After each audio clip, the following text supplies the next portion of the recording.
Eu son Sandra Albite, son a xerente de Innova Senior, que é un centro multiservicio para persoas maiores. Dentro deste centro multiservicio, pois Innova Senior acolle varios servicios, como poden ser centro de día, axuda no fogar, tamén temos unha unidade de rehabilitación e unha unidade de memoria, e tamén temos unha unidade de vida activa. A unidade de vida activa é algo moi singular de Innova Senior, porque un pouco a idea pola que naceu Innova Senior foi intentar darlle un espacio de empoderamento e tamén de atención a persoas maiores, pero non tan maiores. É dicir, vimos que había como un grupo da poboación que non tiña dependencia e que, polo tanto, non había un recurso específico para esa xente, non? Entonces, quixemos crear uns recursos nos que a xente, pois, a partir da súa xubilación, un pouco pois, por manterse activa, tanto cognitivamente como físicamente, pois, puidese facer uso de algún recurso que se adaptase ás súas necesidades. Un servicio moi centrado na persoa, moi personalizado, no que as persoas que van a un centro, xa sexa centro de día, axuda no fogar ou incluso residencia, poidan decidir, poidan ter os seus horarios, non estean suxeitos a unhas normas rígidas e estritas nas que unha entidade che marque o que tens que facer agora na idade adulta e con unha trayectoria vital importante ás costas, non, sino que sexas ti como persoa adulta responsable e que tú tomas as súas decisións, o que marque os seus tempos, o que marque as súas inquedanzas e o que marque a que quere dedicarlle o seu tempo, que sexa tempo de valor, que sexa tempo que para a persoa ten significancia e que lle enriqueza, que lle axude a manter unha etapa adulta pois no que se sinta realizado e no que sinta que a vida merece a pena, porque definitivamente merecía moito, non? Eu sempre digo que despois da jubilación entra o tempo da liberdade, porque é un tempo no que xa non tes ningunha obligación, ou polo menos non laboral, na que tes máis disponibilidade horaria, na que tes todo un día para encher de cousas fermosas, e moitas veces o reto está en ser capaz de encontrar esas cousas fermosas que te axudan a enchelo, vale? Entonces, dende Innova Senior o que queremos conseguir é iso, servir de apoio para axudarlle a cada persoa a descubrir que é o que para el realmente pode aportarlle valor ao seu día e pode aportarlle esa vitalidade que as persoas evidentemente necesitamos para ter unha saúde emocional tamén boa. O Innova Senior está formado neste momento por sobre 25 profesionais, vale? Son 25 profesionais que creamos un equipo interdisciplinar no que sempre abarcamos pois a situación de cada persoa que ven desde unha visión interdisciplinar, pero na que tamén evidentemente a persoa está no centro, non? Entonces, como vos digo, o noso equipo interdisciplinar está formado por neuróloga, por psicóloga, por logopeda, terapeuta ocupacional, educador social, fisioterapeuta, enfermería, auxiliares de enfermería e auxiliares de axuda a domicilio. Innova Senior naceu con esta idea, vale? Ca misión de poder personalizar os servicios para todas as persoas, independentemente da súa idade e do seu nivel de dependencia, facendo fincapé sobre todo nas persoas que non teñen absolutamente ningún nivel de dependencia, e tamén quixemos poñer o fincapé en donde temos os servicios, vale? É moi importante tamén que as persoas teñan os servicios donde eles viven, donde eles están, e que non teñan que mudarse ou que desplazarse a donde nós estamos. É por iso que calquera servicio dos que temos en Innova Senior pois pode levarse ao seu propio domicilio, incluso a unidade de memoria ou a rehabilitación pode facerse no seu propio domicilio, e tamén as persoas que no seu domicilio pois, ou no seu entorno non teñen un recurso que se adapte a estas situacións como estamos intentando facer en Innova Senior, pois podan encontrarlo aquí tamén, non? Foi unha aventura, a verdade, entrar en Innova Senior, porque eu era enfermeira nun centro de saúde do Sergas, estaba xa nun posto pois no que eu me sentía cómoda, no que estaba a gusto, no que o meu traballo pois tiña resultados, pero chegou un momento tamén no que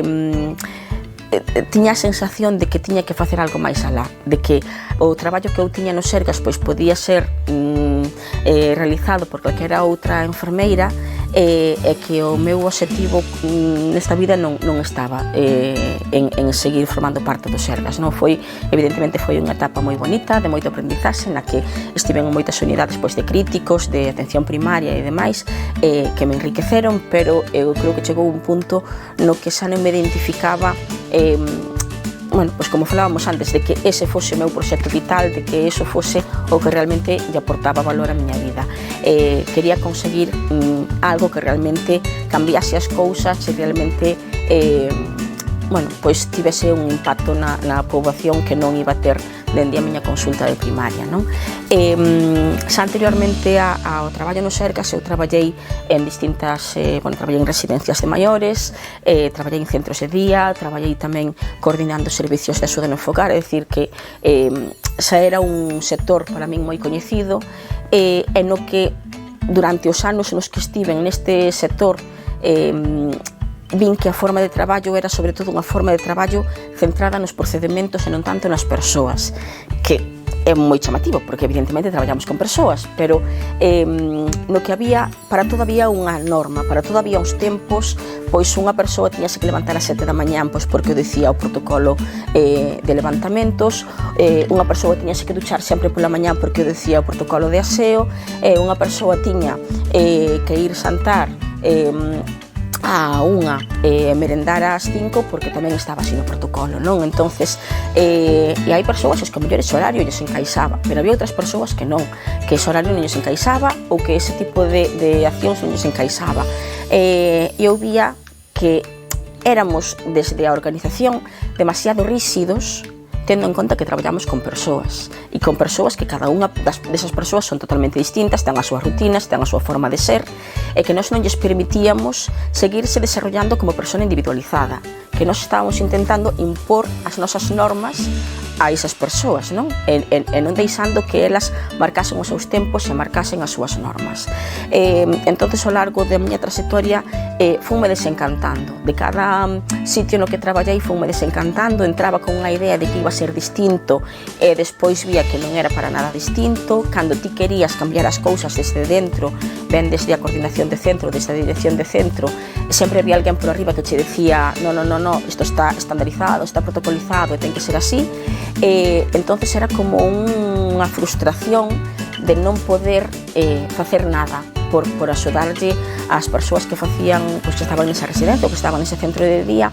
a ter unha vida máis cómoda e máis adecuada ao que eles buscaban. Entonces, no momento no que eu me plantexei que eso non estaba alineado ca miña forma de sentir e ca miña forma de ser, dinme conta de que non existía. É dicir, que ou creaba de acordo cos meus ideais ou se non o iba a ver. Eu identifícome con como son as residencias de maiores hoxe en día? En absoluto. Entonces, algo hai que facer para que cando nós cheguemos a ser maiores, o recurso que teñamos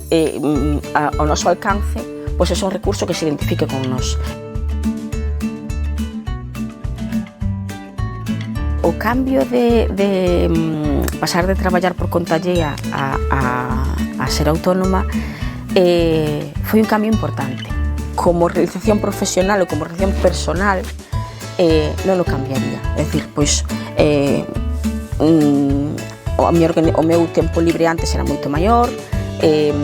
os meus horarios eran outros, tamén a miña economía era outra, pero aínda así, aínda que todo eso